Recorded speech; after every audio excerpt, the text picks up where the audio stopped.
लेकिन आस्था के नाम पर अगर धनुगाही किया जाएगा तो कोई भी उसका पक्ष अगर नहीं केंद्र सरकार, राज्य सरकार अगर इस तरह से नियम लागू कर देती है तो आप क्या फिर रणनीति तैयारी करेंगे? देखिए, हम क्यों रणनीति, हम होते हैं कौन? झारखंड की पहचान पारसनाथ पहाड़ से है, साल भर से लोग गर्व कर रहे हैं, स्वाभिमान है झारखंडियों का और आपकी पहचान है। कल आपकी भाषण नहीं हुई। मुझे भी लगा कुछ लोग चाहते हैं कि आदिवासी मूलवासी की एकता ना बने, इसीलिए ये हथकंडा कल अपना कोई कभी ना ईगो रहा है, ना कभी हमारा एटीट्यूड रहा है। हम एक सरल इंसान रहे हैं और हमेशा हम सामंजस्य करने की बात करते हैं। देखिए, हम झारखंडी हैं और झारखंडी होने का जब हमको निमंत्रण मिला है तो हम सामंजस्य के लिए जाएंगे, हम समर्थन के लिए जाएंगे, क्योंकि पहाड़ सबका है। लेकिन कोई उड़ीसा का शख्स है, कोई गुमला से चल कर गए हैं, किसी का संबंध संथाल परगना से है, और पारसनाथ पहाड़ में मेरा घर है। और अगर हम लोगों को अगर दरकिनार करना चाहते हैं तो मेरा मानना है ये कतई उचित नहीं है। और हम तो इतना सह हैं कि जो लोग हमें भद्दी गालियाँ का प्रयोग किए हैं, जो लोग हमें ट्रोल किए हैं, जो लोग हमारे शहीद पिता पर सवाल किए हैं, हम उनके साथ भी मैत्री का भाव रखते हैं। और मैराथन दौड़ यानी भाग लेने वाले सब युवा होते हैं। जो राज्य में नियोजन नीति रद्द हुई है उससे युवा ही परेशान हैं और युवा ही प्रभावित होंगे। अतः उनके बीच आने का अवसर मिला और एक संदेश लेकर आए, क्योंकि जो दौड़ने वाले युवा है वो शारीरिक मानसिक स्तर से बहुत मजबूत होते हैं और इनकी मजबूती को हम चाहते हैं इस आंदोलन में इनकी भूमिका हो और इस मजबूती के माध्यम से इस राज्य को कुछ लाभ मिल सके।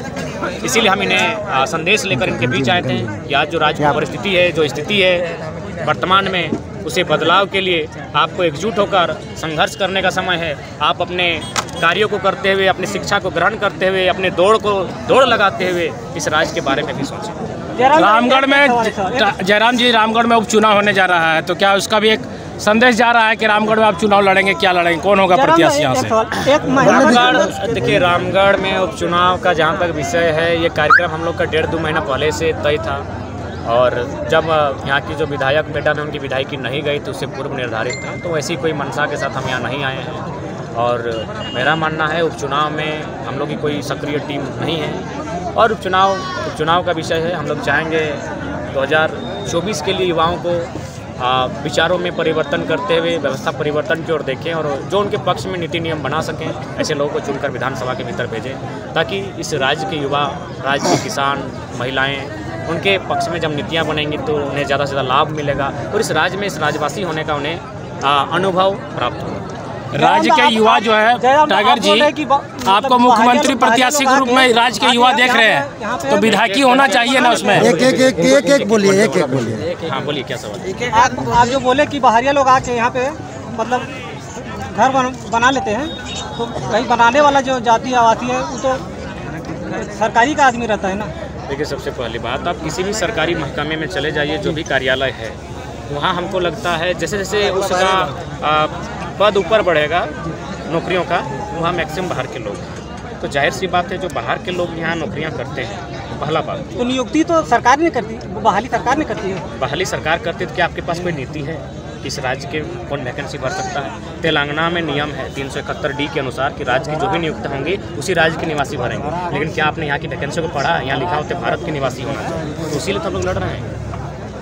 पारसनाथ मुद्दे पे आप क्या कहना चाहेंगे? पारसनाथ मुद्दे में हम यही कहना चाहेंगे सामंजस्य हो। पारसनाथ किसी विशेष समुदाय का नहीं है। पारसनाथ 16,000 एकड़ में फैला है। उसके बाद छोटी छोटी पहाड़ियाँ जो टुंडी तक जाती है, अन्य सीमाओं तक, चूँकि एक बहुत बड़ा विशाल क्षेत्र होता है जहाँ लगभग हमको लगता है सैकड़ों गाँव आएंगे और सैकड़ों गाँव का जीवन जीने का तरीका अलग है। इसीलिए आस्था के नाम पर किसी के माने आस्था के साथ ठेस ना पहुँचाई जाए। तो पारसनाथ सबका है, समुदाय का है, सबकी आस्था का केंद्र है, वहाँ सबका देता होता है। और सबसे खास बात, जो उस क्षेत्र के आसपास जो लोग रहते हैं उनका आर्थिक स्थिति वहीं से संचालित होती है। जो भी पहाड़ है, पारसनाथ के इर्द गिर्द छोटी छोटी पहाड़ियाँ हैं, क्योंकि हम वहीं रहते हैं। जो देखिए, जो सोशल मीडिया में बकते हैं बकने दीजिए, जो लोग धरातल पर गए नहीं उनको बोलने दीजिए, लेकिन जिनको जानना है पारसनाथ को, एक बार पारसनाथ के किसी गांव में एक सप्ताह रह कर आएँ और उनके दिनचर्या को देखें कि उनका दिनचर्या कैसे चलता है। हम शुरू से बता देते हैं। सबसे पहले सुबह होती है, मैं अपने ही गाँव को उदाहरण लेता हूँ कि मेरा भी गाँव पहाड़ के किनारे है। सतपहरी, सुअर टुंगरी और बनटुंगरी और बेरगा और ललकी, ये 5 पहाड़ जहाँ हमारे गाँव के लोग आश्रित हैं, जो पारसनाथ की पहाड़ी से सटे हैं। तो हमारे गाँव प्रत्येक परिवार से कोई ना कोई सदस्य कुल्हाड़ी लेके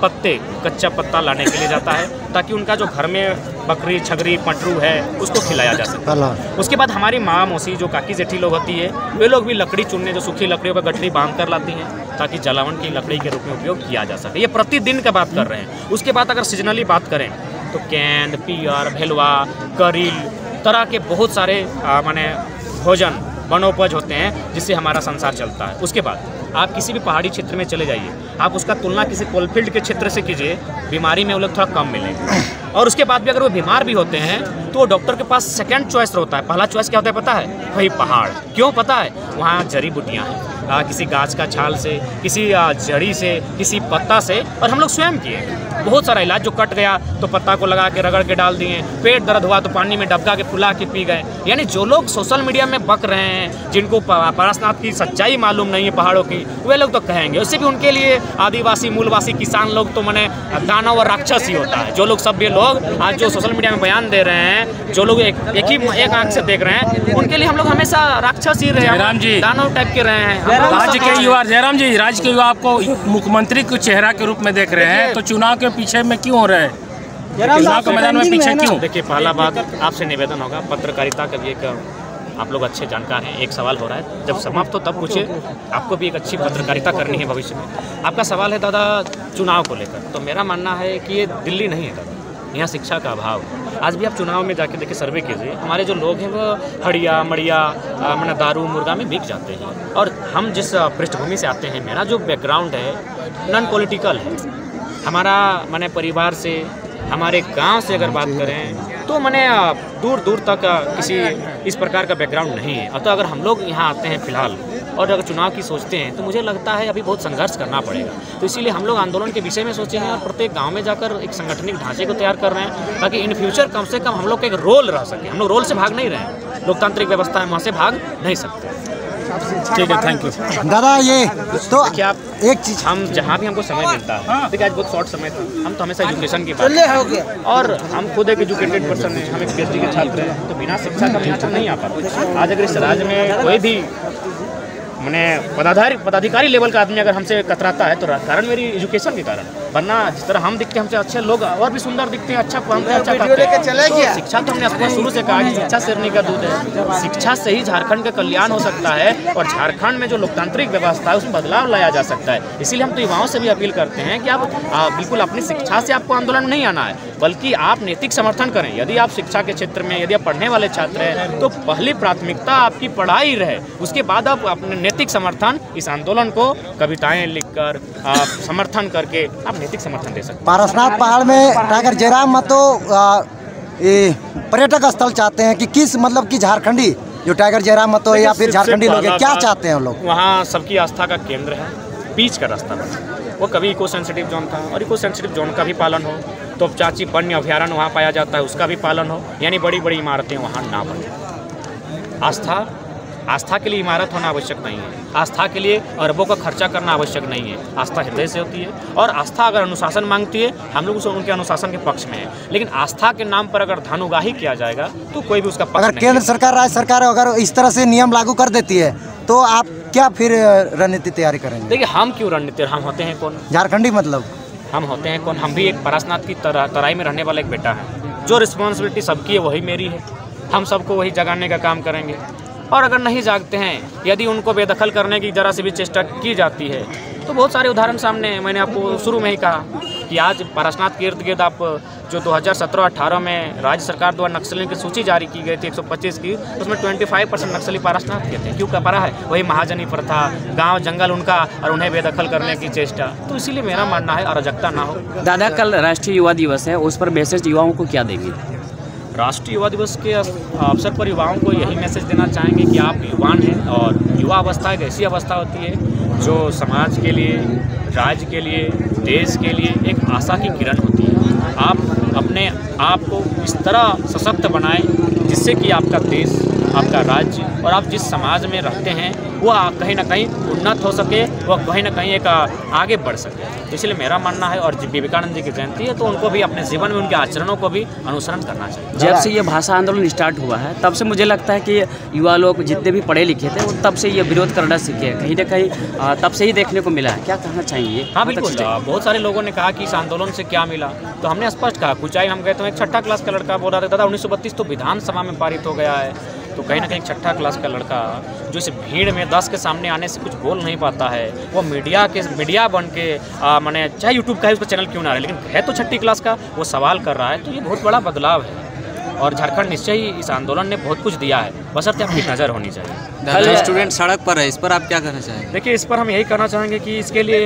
जो झारखंड राज्य की उदासीन पॉलिटिक्स है वो रिस्पॉन्सिबल है, और जो ब्यूरोक्रेट्स हैं जो करप्टेड हैं वे रिस्पॉन्सिबल है, और कुछ हम भी रिस्पॉन्सिबल हैं क्योंकि हम लोग भी अपने मत का सही उपयोग नहीं कर पाते। 1 पर्सन 1 वोट 1 वैल्यू का महत्व हम लोग नहीं समझ पाते हैं, और जब भी चुनाव का समय आता है हम लोग अपने औने पौने दाम लेकर अपने मत, जिससे हमारे राज्य का निर्धारण होगा, निर्माण होगा, जिससे युवा शक्ति सशक्त होगी, नियोजन नीति पॉलिसी बनकर सामने आएगी, हम लोग समझ नहीं पाते हैं। और रही कारण आज जितने पॉलिटिशियन हैं, आप लोग आज चूँकि सब युवा रिपोर्टर बन रहे हैं, तो आप लोग एक दिन जब आप लोग अनुभवी हो जाएंगे, जब आपके 2-4 चूल पक जाएंगे, तो आपको पता चलेगा कि इनका किसी का मलेशिया कनेक्शन है और किसी का दुबई कनेक्शन है, तो किसी का महाराष्ट्र में फ्लैट है, किसी का दिल्ली में। ये लोग जितने भी झारखंड के हैं, मुझे लगता है 90% विधायक और ब्यूरोक्रेसी के लोग सब के सब चोर हैं। इनका सबका फ्लैट मिलेगा, बस समय आने दीजिए, पोल खुलेगा। हम नहीं, ये आप खोलें। दादा लास्टली मैसेज क्या देंगे सर? कि मतलब पहले हम लोग का झारखंड में जो मैंने जन्म ले लिया उसका झारखंड हो गया, और अब झारखंड में जो मर गया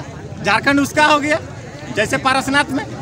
बिल्कुल, ये दुर्भाग्य का विषय है। अगर आस्था है तो आस्था का, हमने शुरू से कहा कि आस्था का सम्मान है। आप एक परिसर की मांग कर सकते हैं क्योंकि झारखंड के लोगों ने सबका सम्मान किया है, लेकिन आप अगर समस्त पहाड़ की बात करेंगे, आने वाले दिनों में 5 किलोमीटर डायमीटर की बात करेंगे, अनुचित नहीं है। पूरा गिरिडीह धनबाद तक आता है ना। 5 मानते हो तो 50 किलोमीटर दिखा रहे हैं, 5 किलोमीटर ही मांगते हैं, तो क्यों दें? आपका एक बित्ता जमीन नहीं है, आपका एक गांव नहीं है, आपका एक टोला नहीं है, सारा गांव हमारा है। और हमारी आस्था आपकी आस्था से पहले की है। बौद्ध दर्शन या जैन दर्शन की बात करें तो उससे पहले कृषि दर्शन था और आपका शिकारी युग था। तो हम तो शिकारी युग, हम तो कृषि युग के संबंध रखने वाले लोग हैं, तो हमारी आस्था आपसे भी प्राचीन है। हमने तो आपको शरण दिया है क्योंकि जितने भी आज कोठी बने हैं वो सभी झारखंडियों की ज़मीन है। आप किसी भी 1911 का सर्वे उठा के देखिए, 1932 का देखिए, या फिर आज़ाद भारत के किसी भी सर्वे को देखिए, उस समुदाय की ज़मीन नहीं थी, तो हमने उनको दिया है। इसीलिए भाईचारा का माहौल ख़राब ना हो, जो सामंजस्य से बना रहना चाहिए, और वहाँ किसी भी प्रकार का माने बड़ी बड़ी लागत के साथ जो बड़े बड़े बिल्डिंग बन रहे हैं उस पर प्रतिबंध लगना चाहिए, क्योंकि वो इको सेंसिटिव जोन के तहत आता है। इको सेंसिटिव जोन का मतलब होता है वन्य पर्यावरण जीव की रक्षा हेतु, और उसकी रक्षा तभी हो सकती है जब आप उतने बड़े बड़े बिल्डिंग को वहाँ निर्माण नहीं कर सकते हैं। तो जाहिर सी बात है, बोले तो वहाँ जीवन दर्शन और धर्म दर्शन की बात ही नहीं हो रही है, वहाँ केवल धनुगाई की बात हो रही है। और अगर धनुगाई का विषय नहीं होता तो 2-3 साल पहले, आज मोटा मोटी आप किसी गांव में चले जाइए, हम लोग का तो टुसू का गीत भी है पारसनाथ को लेकर, हथिया पत्थर को लेकर आप टुसू गीत सुनेंगे। यानी हमारा वहाँ जो जाना वो तो हजारों साल की परंपरा है, क्योंकि गीत 2 दिन में तैयार नहीं होता है। जो गीत बनकर आया है, जो कर्म का नृत्य होता है, उसमें हजारों साल लगते हैं। तो कहीं ना कहीं हमारा गीत अगर उस पहाड़ को लेकर है, वही मेला के दिन, हथिया पत्थर के दिन, तो जाहिर सी बात है हमारे लिए भी आस्था केंद्र है, हम लोग सदैव वहाँ जाए हैं।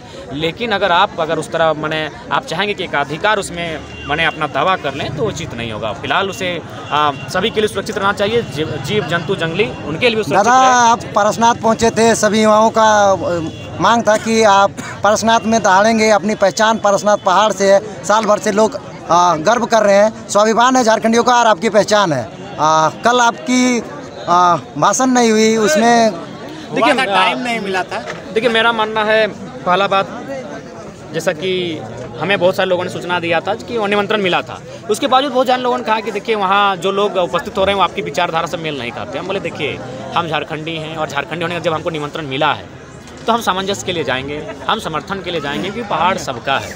और लेकिन मेरा भी मानना था, और खासकर जो लोग थे वहाँ पर, कोई उड़ीसा का शख्स है, भले ठीक है वो ओहदे में है, ओहदे में था, लेकिन कोई उड़ीसा का शख्स है, कोई गुमला से चल कर गए हैं, किसी का संबंध संथाल परगना से, और पारसनाथ पहाड़ में मेरा घर है। और अगर हम लोगों को अगर दरकिनार करना चाहते हैं तो मेरा मानना है ये कतई उचित नहीं है। बाकी मुझे भी लगा कुछ लोग चाहते हैं कि आदिवासी मूलवासी की एकता ना बने, इसीलिए ये हथकंडा कल अपनाया गया था, जो कि दुर्भाग्य का विषय है। लेकिन हमने हमेशा सहयोग किया है, और हम तो संचालक महोदय से बोले कि अगर समय नहीं तो हम नहीं बोलेंगे, उसके बाद आपने मंच भी अगर नहीं देते तो हम नीचे बैठकर सुनते हैं। लेकिन चूंकि आपने निमंत्रण दिया था हम आए, लेकिन अब भाई माहौल ऐसा बना कि लास्ट में जो भी पुलिस के वरीय पदाधिकारी थे उनको आना पड़ा, और फिर उन्होंने कहा तो हम भी अपनी बात को रखे। लेकिन हमारा कोई कभी ना ईगो रहा है, ना कभी हमारा एटीट्यूड रहा है, हम एक सरल इंसान रहे हैं, और हमेशा हम सामंजस्य करने की बात करते हैं। और हम तो इतना सह हैं कि जो लोग हमें माने भद्दी गालियाँ का प्रयोग किए हैं, जो लोग हमें ट्रोल किए हैं, जो लोग हमारे शहीद पिता पर सवाल किए हैं, हम उनके साथ भी माने मैत्री का भाव रखते हैं, और उनके लिए भी मृदु स्वभाव रखते हैं। तो हम हमेशा